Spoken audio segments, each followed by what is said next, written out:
स्पर्श PSC education centre की इस वीडियो में आपका स्वागत है। मैं हूं गिरजा शंकर चंद्राकर। इस वीडियो में आप जानेंगे कि इस टॉपिक से संबंधित क्या कुछ प्रश्न बनाए जा सकते हैं और उनके सही जवाब क्या होंगे। उनसे रिलेटेड कुछ की फैक्ट के बारे में भी हम जानेंगे। आज का हमारा टॉपिक है जनजातीय जनसंख्या एवं उनका विवरण। मैं बिल्कुल उम्मीद करूंगा दोस्त कि आप आज के टॉपिक से संबंधित इनका थ्योरी लेक्चर देख लिए होंगे, और जो भी छात्र थ्योरी लेक्चर नहीं देखे हैं वो इस वीडियो के डिस्क्रिप्शन में जाकर लिंक क्लिक करके इसका थ्योरी लेक्चर देख सकते हैं। अगर आप उनके पश्चात यह क्वेश्चन आंसर सेशन अटेंड करते हैं तो आपके लिए क्वेश्चन आंसर बनाना बहुत आसान हो जाएगा। क्लियर है दोस्त? तो बढ़ते ही हम अपने पहले प्रश्न की ओर। हमारा पहला प्रश्न है, भारतीय संविधान की अनुसूची की धारा 20 में इस राज्य की कितनी जनजातियां सूचीबद्ध है? तो ऑप्शन ए है 24, 30, 36, 42। ऑप्शन डी है 42। तो जो मेरा थ्योरी लेक्चर है दोस्त, मैं शुरुआत ही यहीं से किया था कि हमारे भारतीय संविधान में के अनुच्छेद नंबर 342 में, भारतीय संविधान के अनुच्छेद नंबर 342 में एक लिस्ट बनाया गया है। उसके अंतर्गत जो धारा है उसमें लिस्ट बनाया गया है। उस लिस्ट में छत्तीसगढ़ के 42 जनजातियों को सूचीबद्ध किया गया है। हमारे यहाँ इसी में अगर आपसे ये जैसे इसका आंसर तो खैर 42 रहेगा, लेकिन एक चीज़ और मैं बताते जाऊँगा। अगर इसके साथ साथ मैं ये भी चर्चा किया था कि सबसे ज़्यादा जो जनजाति जो समूह है वह उड़ीसा राज्य में, जहाँ पे आपका कुल 62 जनजाति समूह हैं, और दूसरे नंबर पे है आपका छत्तीसगढ़, जहाँ पे कुल 42 प्रकार के जनजातीय समूह हैं। ये बात भी आपको इनके साथ साथ आपको याद रखना है। तो 42 जनजाति है दोस्त। अगले लेक्चर में थ्योरी लेक्चर में बताऊंगा कि किस प्रकार कौन सी जनजाति कहाँ है ना, कौन कौन सी 42 जनजाति है, इनके बारे में हम चर्चा करेंगे। बढ़ते हम अपने अगले प्रश्न की ओर। उससे पहले मैं बता दूं, यह जो प्रश्न है वो छत्तीसगढ़ व्यापम के एडीओ एग्जाम 2017 में पूछा जा चुका है।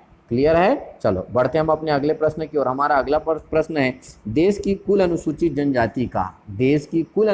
जनजाति का लगभग कितना प्रतिशत जनजाति छत्तीसगढ़ राज्य में निवास करती है? ऑप्शन ए है 7%, ऑप्शन बी है 8%, ऑप्शन सी है 9%, ऑप्शन डी है 10%। तो मैं आपको बता दूं दोस्त, जो मैं आपको थ्योरी लेक्चर दिया उसमें बताया था जनजातीय जनसंख्या 2011 के अनुसार पूरे भारत देश के 6.2% जनजाति छत्तीसगढ़ में निवास करता है। कितने प्रतिशत? 6.2%।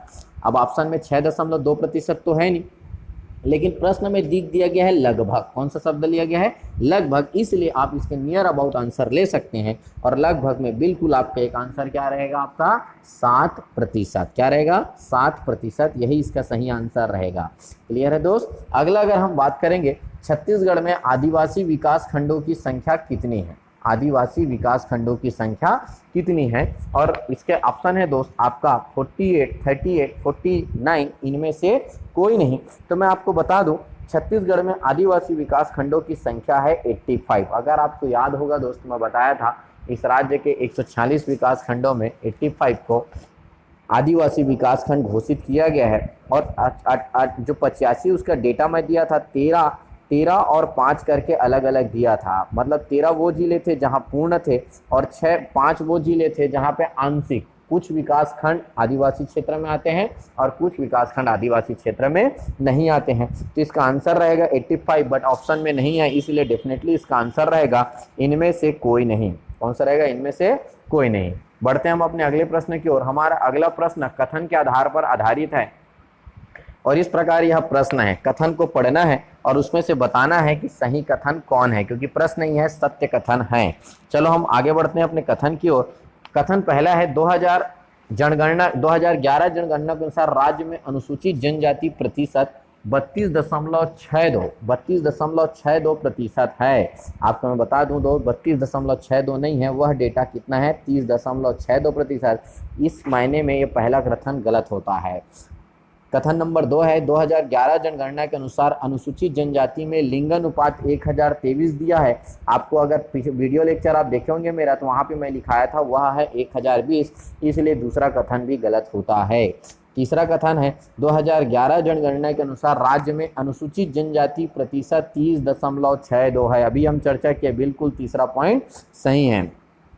2011 जनगणना के अनुसार राज्य में अनुसूचित जनजाति प्रतिशत 12.82% है।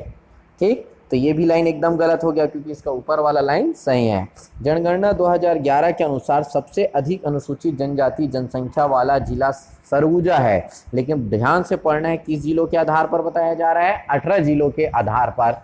2011 में दोस्त हमारे छत्तीसगढ़ में 18 जिले थे, इन्हीं के अनुसार आपका रिपोर्ट आया था। और मैं बता दूं इस समय में आपका सूरजपुर और बलरामपुर जो जिला है वह सरगुजा जिले का ही अंग था, बहुत बड़ा जिला बना हुआ था। ये लाइन बिल्कुल सही है, 18 जिलों के हिसाब से सर्वाधिक जनजातीय जनसंख्या सरगुजा जिले में ही था। तो मात्र 2 ही पॉइंट सही हैं, 3 और 5। इस आधार पर सही आंसर क्या होता है, डी। लेकिन अगर ये 18 जिले नहीं रहते दोस्त, अगर 18 जिले नहीं रहते, आज वर्तमान में 28 जिलों के आधार पर आपसे पूछा जाता, डेफिनेटली इसका आंसर रहता 5वां पॉइंट सही होता तब जब वहां लिखा रहता सर्वाधिक जनजातीय जनसंख्या जसपुर जिले में है। बट 18 जिले के आधार पर 5वां कथन बहुत सही है। इसका आंसर सही है, 3 और 5 कथन सही होने के कारण आंसर डी सही होता है। क्लियर है। अगला हमारा प्रश्न है सर्वाधिक अनुसूचित जनजाति जनसंख्या वाला जिला।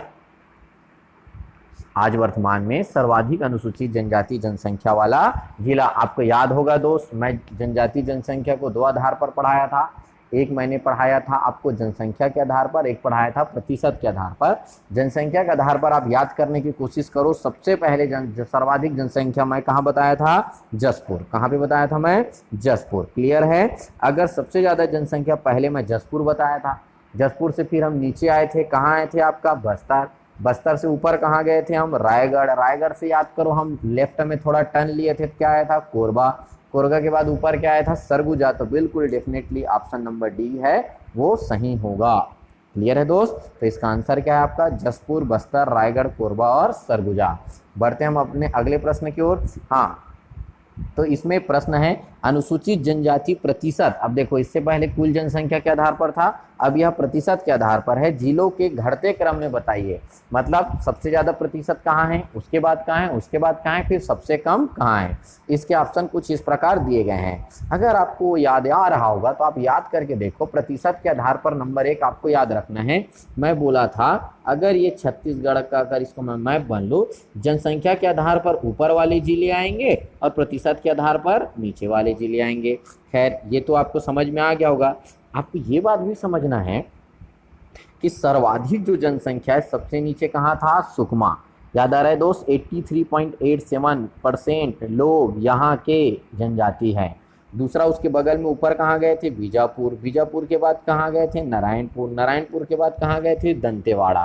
तो याद करो, अगर आपको डायग्राम याद होगा, तीसरा पॉइंट पहला आएगा, फिर चौथा, उस हिसाब से हमारा ऑप्शन सी सही होना चाहिए और डेफिनेटली इसका आंसर भी सी ही होगा। क्लियर है। बढ़ते हम अपने अगले प्रश्न की ओर। हमारा अगला प्रश्न है छत्तीसगढ़ के अनुसूचित जनजातियों की सूची निम्नलिखित में से किसमें है। बहुत इंपॉर्टेंट प्रश्न। छत्तीसगढ़ के अनुसूचित जनजातियों की सूची निम्नलिखित में से कि छत्तीसगढ़ में जो जो जनजाति है, चाहे वो समूह हो चाहे उप समूह, कहाँ है, भारत का संविधान, मध्य प्रदेश पुनर्गठन अधिनियम 2000, मध्य प्रदेश लोक सेवा अधिनियम 1994, छत्तीसगढ़ लोक सेवा अधिनियम 1994। थोड़ा सा आपको कन्फ्यूजन होगा कि लगेगा कि सर भारत का संविधान है उसमें होगा, लेकिन मैं बता दूं जब मध्य प्रदेश पुनर्गठन अधिनियम जो बिल है मध्य प्रदेश विधानसभा में रखा गया तो उसमें लिखा भी गया कि छत्तीसगढ़ की कौन कौन सी ऐसी जनजाति है, ऐसे जनजाति हैं, या मध्य प्रदेश में अभी ऐसे कौन कौन से जनजाति हैं जो अब छत्तीसगढ़ के निवासी कहलाएंगे। इसलिए डेफिनेटली इसका आंसर भी होगा कि छत्तीसगढ़ के जो जो जनजाति है वह लिखा गया है मध्य प्रदेश पुनर्गठन अधिनियम में। और उसके बाद जो मध्य प्रदेश में जितनी भी जनजाति है वो फिर कहाँ पे लिखा गया है, संविधान के अनुच्छेद 342 में। हमारा अगला प्रश्न है भारत में जनजाति जनसंख्या के अनुसार छत्तीसगढ़ का स्थान कौन सा है, छत्तीसगढ़ का क्रम कौन सा है। अगर आपको जनसंख्या के आधार पर और आपको प्रतिशत के आधार पर आपको याद होगा तो मैंने जनसंख्या के आधार पर चौथा बताया था और आपको प्रतिशत के आधार पर 5वां बताया था। भले ही देखो दोस्त आप कंफ्यूज मत होना, यहाँ पे आंसर आपका 3 दिखा रहा है बट ये गलत है। एक्चुअल में कौन सा पोजीशन रहेगा आपका, चौथा। हमारा छत्तीसगढ़ का स्थान जनजाति जनसंख्या में चौथा है। पहला भी मैं बता देता हूँ, मध्य प्रदेश है और जो दूसरा और तीसरा है, छत्तीसगढ़ तो चौथा हो गया, पहला मध्य प्रदेश हो गया, दूसरे और तीसरे को आपको कमेंट सेक्शन में कमेंट कर कर बताना है। क्लियर है। हमारा अगला प्रश्न है दोस्त, जसपुर की जनजाति जनसंख्या लगभग कितनी है? अच्छा, आपको ये बात तो पता ही होगा कि जसपुर में सर्वाधिक जनजाति जनसंख्या में बताया था, है ना, याद आ रहा है आपको? जनजाति जनसंख्या कहाँ पे है? आपको मैं थोड़ा सा वो मैप आपको बताना चाहूंगा। मैं याद होगा अगर मैं छत्तीसगढ़ का अगर ये मैप अगर मैं आपको जनजाति में पढ़ाया था तो कुछ इस प्रकार, पहले हम जसपुर में थे, जसपुर से कहाँ आए थे हम? बस्तर आए थे, बस्तर से रायगढ़, रायगढ़ से कोरबा, कोरबा से सरगुजा, ये वाला मैप याद आ रहा होगा। ठीक, तो सर्वाधिक। लेकिन अब एग्जैक्ट जनसंख्या पूछ रहा है, मैं बताया भी था 5 लाख है, लेकिन पूरे ऑप्शन में 5 लाख है। तो याद रखना दोस्त, जसपुर का एग्जैक्ट जो जनजाति जनसंख्या है वह है 5,30,378। क्लियर है, 5,30,378 ऐसा है दोस्त। हमारा अगला प्रश्न है, 10वां प्रश्न है, छत्तीसगढ़ में सबसे कम जनजाति जनसंख्या किस जिले की है? सबसे कम जनजाति जनसंख्या किस जिले की है? तो सबसे कम जनजाति जनसंख्या आप जानते होंगे सर्वाधिक है जसपुर में, और सबसे कम कहाँ पे आपका? बेमेतरा जिला। मेरे ख्याल से आप क्लिक कर पा रहे होंगे, मैं लिस्ट दिया था ऊपर के 1, 2, 3 जहाँ सर्वाधिक है, नीचे के 3, 26, 27 और 28। क्लियर है दोस्त। इस प्रकार हमारे जनजाति जनसंख्या और उनके विवरण से संबंधित हम प्रश्न देखें कि क्या कुछ प्रश्न उनसे बनाए जा सकते हैं और उनके सही जवाब क्या होंगे। उनसे संबंधित जो कुछ की फैक्ट हैं उनके बारे में भी हम चर्चा किए। क्लियर है। अगला हमारा जो वीडियो आएगा जनजाति से संबंधित, कल के क्लास में हम देखेंगे कि हमारे छत्तीसगढ़ में कौन कौन सी जनजाति है। पहले थ्योरी लेक्चर देखेंगे और जिस प्रकार हमारा पैटर्न कहता है तुरंत थ्योरी लेक्चर के बाद हम क्वेश्चन आंसर सेशन में आ जाएंगे। मैं बार बार कहूंगा, आप सिर्फ मेरे वीडियो क्लास और वीडियो लेक्चर और क्वेश्चन आंसर सेशन के भरोसे ना रहें। आप बढ़िया से इनके लिए बुक परचेज करें। संदर्भ छत्तीसगढ़ हिंदी ग्रंथ अकादमी द्वारा पब्लिश जो बुक है वह जनजाति पढ़ने के लिए बहुत अच्छा है। और भी ज़्यादा क्वेश्चन से अगर आप जुड़े रहना चाहते हैं तो आप हमारे टेलीग्राम ग्रुप को ज्वाइन कर सकते हैं, जिनका जो लिंक है इस वीडियो के डिस्क्रिप्शन में दिया गया है। और किसी प्रकार की इंक्वायरी के लिए आप हमें कमेंट बॉक्स में लिखकर मेंशन कर सकते हैं। तो ठीक है, फिर हम मिलते हैं अगले हमारे वीडियो लेक्चर में।